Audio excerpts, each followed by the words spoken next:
I want to switch gears and kind of quickly talk about Blaxploitation, which this film is very much in that genre. Get me a making a white pimpmobile.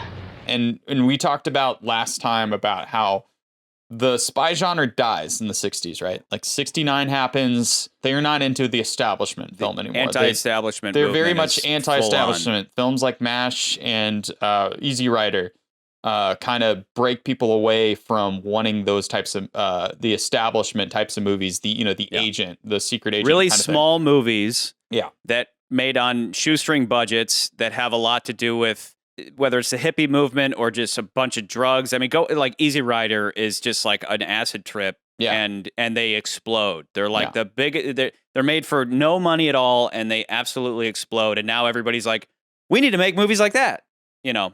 And if anybody's gonna emulate something, it's gonna be Eon Productions going, what's big right now? Yeah, do that. Yeah, so Eon Productions is now the spy genre dies pretty much.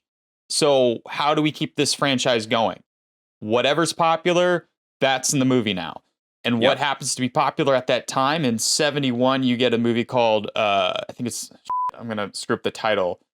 It's Sugar Daddy's Badass Song. That's literally the title. It's considered the first blaxploitation film. Blaxploitation was a genre that came out in early 70s and it's the exploitation part of it is just it was white writers and producers basically being like, well, we have an audience for this. And a lot of these films dealt with drugs, dealt with pimps, dealt with crime, sometimes cops. I mean, Shaft is another popular one that people remember.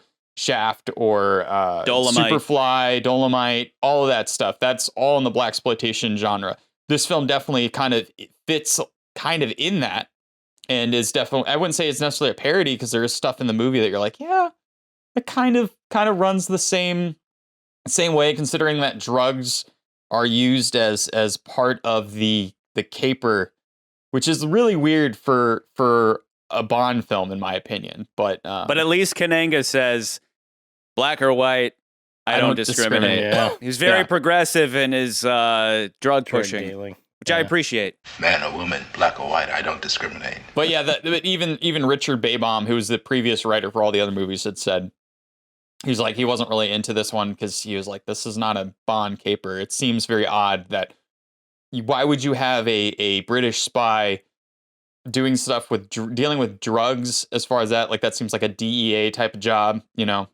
Yeah.